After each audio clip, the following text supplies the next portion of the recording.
Good morning, everyone. Perek Yud, Mishna Ches, Chapter 10, Mishnah 8. Dag Tamei Shekvashay Im Dagtar. The Mishnah continue to discuss pickling situations.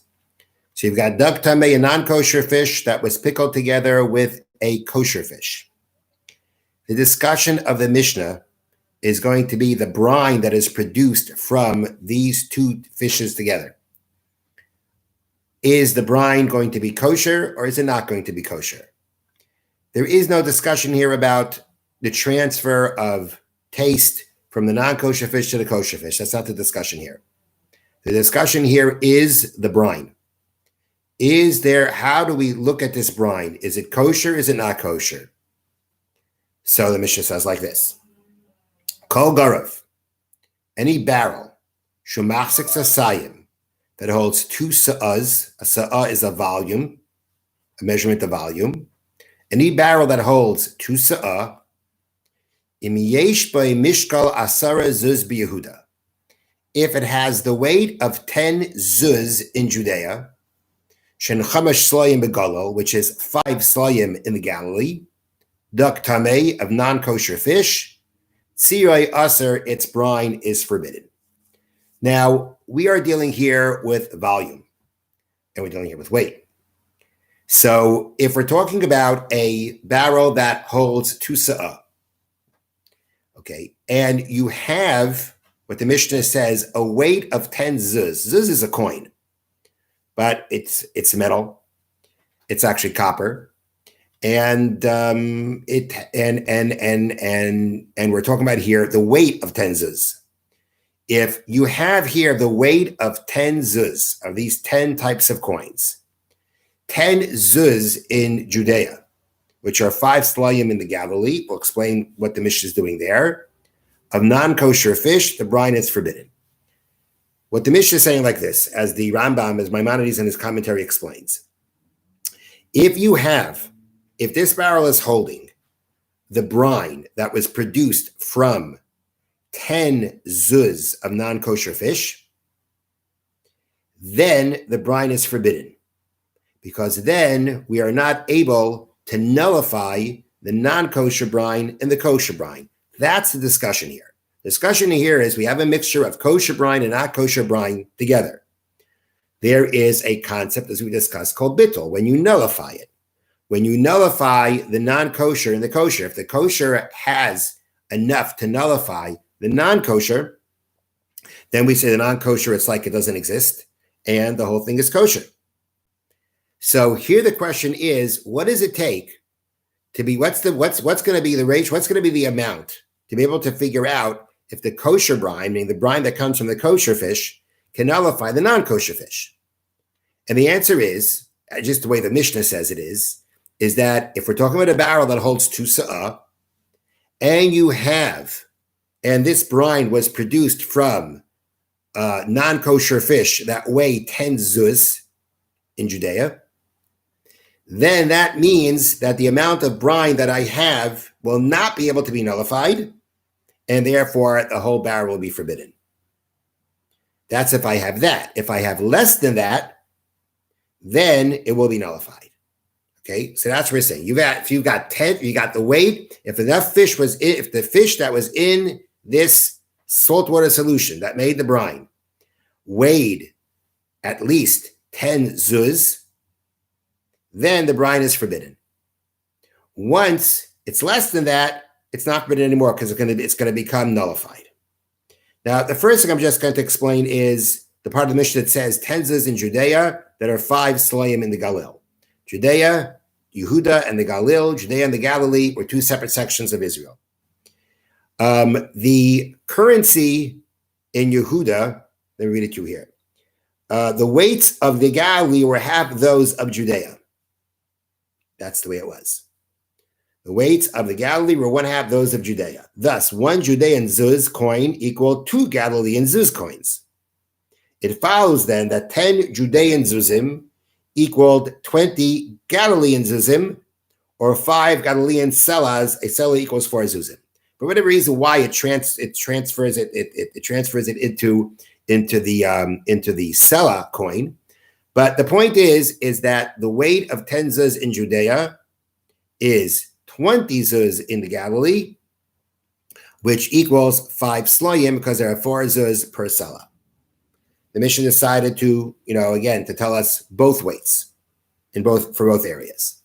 But again, those are the weights that we say that the fish brine will now forbid the entire mixture of this brine. Now, the number that results from this amount mentioned, from this weight mentioned in the Mishnah, is the results, and we read to you from the Yad Avram. This results in a 960 to 1 ratio of kosher brine to non-kosher brine as follows. Okay, get ready for this. This calculation. A sa'ah is equivalent to 24 lug. Lug is again a volume measure, liquid volume measure. Okay, so a sa'ah, right? We have the barrel of 2 sa'ah. 1 sa'ah equals 24 lug. A lug is equivalent to 2 litra. Sounds like liters, but litra, another type of liquid volume. Okay, and a litra is equivalent to 100 zuz. It thus emerges that a sa'ah equals 4,800 zuzim. 24 times 2 times 100. Okay, and 2 sa'ahs therefore equal 9,600 zuzim. Thus, 10 zuzim are thus 160th of 2 sa'ah. And therefore, if the non-kosher brine amounts to 1/960th or more of the total brine in the barrel, the brine is forbidden. If the percentage of non-kosher brine is smaller, the brine is permitted. Okay, that's what comes out. According to this opinion of the Mishnah, once the non-kosher brine is 1/960th of this liquid solution. Now again, it came from kosher fish and non-kosher fish. And if I'm starting off with a weight of 10 zuzim of the non-kosher fish or more, then the brine produced is going to be forbidden. It would seem that we're assuming that the brine that is going to be produced is basically going to be the same weight as the fish itself. But that's how it works. It's 1/960th. Now, there is a big question here, and that is the following. Number one, the question is that, let me read this to you. This law is difficult to understand. Why should the prohibition of a non-kosher fish brine be different than any other prohibition, which is nullified by 60 times the amount of kosher food? Right? Why don't we have the concept of bittul, of being nullified in 60 times more? Right? We have the kosher fish, the non-kosher fish. Whenever we have a mixture of things that are forbidden and non-forbidden, 60 times works. 6 times more works. How does it work here? And the answer is that since brine is a sharp food, the rabbis ruled that a greater amount of kosher brine is needed to nullify it. Sounds like a rabbinic stringency. The rabbis were strict here because it was sharp, and they said, no, it's got to have more, which we'll see actually that they kind of round off the number to 1,000. Okay, now let's continue. Rabbi Yehuda says, Revias b'sasayim. No, it works with a quarter in 2 sa'ah. If it's a quarter in 2 sa'ah, then it will make the brine forbidden. Rabbi Yehuda disputes, I'm going to read you from the Yad Avram. Rabbi Yehuda disputes the position of the Tanakama that non-kosher brine can prohibit kosher brine in a percentage of 1 to 960. In his view, the brine is forbidden if 1 to 192 or more of the brine is non-kosher. If there are less than this amount, it is permitted. So he says that it's only going to forbid it if it's 1 out of 960. Now, how does that calculation come about? So this fraction is calculated as follows. A revius is 1/4 of a lug. Okay, revius is a very common liquid volume measure that we talk about. A revius means a quarter of what? A quarter of a lug. Okay, there are 4 lug in a kav. That's another measure, volume measure, and 6 kav in a sa'ah. And 6 kav in a sa'ah. 1 sa'ah, therefore, equals 96 revius amounts. 4 times 4 times 6. And the two says equals 192 revius amounts. Thus, a revius of non-kosher fish is one of 192 of two sa'as. Okay, and therefore, he says that is the amount that will forbid that will be the amount of the non-kosher brine that will forbid the kosher brine, even though there's much more of it. And again, the same stringency. It's not going to be 60-1 because it's something sharp. That's the opinion of Rabbi Yehuda. Rabbi Yossi Omer. Rabbi Yossi says, "Echad meshisha sarbai." If you got 2 sa'ah, 1/16 of it. If there's 1/16 of non-kosher brine, that is what will forbid it. Anything less than that will not forbid it. Okay, so we have a 3-way argument. We have 3 different opinions. We have the Tanna Kama. The first opinion holds that it must be greater than in order to make it forbid, in order to nullify, you need more than 960-1. Okay, that's what you're going to need. Rabbi Yehuda holds that it must be greater than 192-1. Rabbi Yossi holds that it must be greater than 16-1. Those are the 3 opinions of the Mishnah. And as the Vartanura says, the Hilchasa, the halacha is the tzir butter b'yoser me'elef. You need more than 1,000. If you have more than 1,000 of the kosher fish to the non-kosher fish, hakol mutter, the whole thing is permissible. Otherwise, hakol aser, it's all forbidden. That's the halacha. It's interesting that it seems like halachically we kind of the sages rounded it off. Instead of it being 900, well, again, in this case, it was 960. They rounded it off to 1,000 to say it's got to be 1,000 times more of the kosher brine to non-kosher brine for it to become permissible.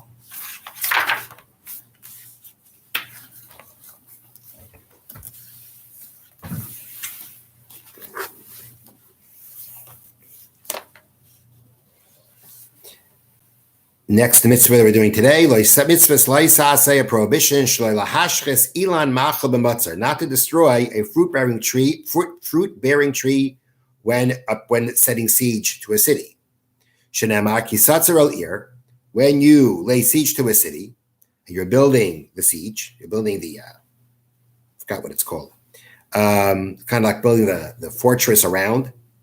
You shall not destroy its wood. But it's talking about trees that are fruit-bearing. This is not only in a case where you're laying siege and building what you need for that.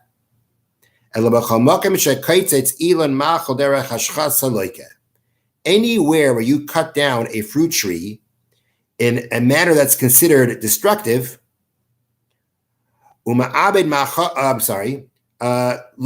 get lashes for that. Anybody who breaks a vessel, or tears a garment, destroys a structure, or destroys food, again in a way of just destroying it, of wasting it. Such a person could be liable to lashes of disobedience, which is rabbinic from the rabbis. We can cut down a non-fruit-bearing tree, even if we don't need it. And what's interesting is the fruit tree was something that you needed. You wanted to build this fortress or whatever it is you're building for the siege, but you're ruining the food. The fruits are going to get ruined because of the fact that they have no place in that part of the siege. And therefore the Torah says you can't do it. But the non-fruit bearing tree, if you don't need it, you want to cut it down, there's no real need for it. There's no prohibition. Or let's say you've got an old fruit-bearing tree, doesn't produce fruit anymore, only a small amount, that's not worth bothering with. Let's say it produces less than a quarter of a kav of olives or a quarter of a kav of tamarim.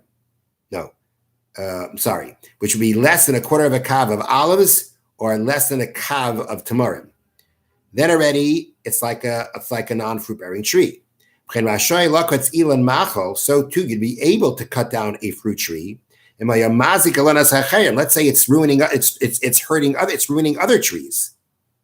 So again, you're destroying this fruit tree because it's hurting other trees, other fruit trees. Or somehow or another, it's ruining other fields. Or because, actually, now this is interesting, or because its wood is very expensive, meaning you can benefit more from its wood than from its fruit, in the sense of, and again, not using it just, you could actually, it's worth more, or because its price is high, meaning the price of the wood is high. So you can make you can make more money off this wood. In that situation, you are permitted to cut down. The Torah only forbade if it's an act of destruction. So again, even though in the Torah's example, you're building it for the sake of some kind of a fortress you need for the siege, that kind of benefit is not enough of the benefit to destroy the fruit tree. But if the fruit tree means you'll get more money, you'll get a good price for the wood, which means I can benefit from the wood more than from the fruit of the tree, then already we say value, at least money-wise, at least value-wise, not just construction-wise, I guess, then it's not forbidden. This applies in all places, at all times, both by men and by women. Have a wonderful Shabbos.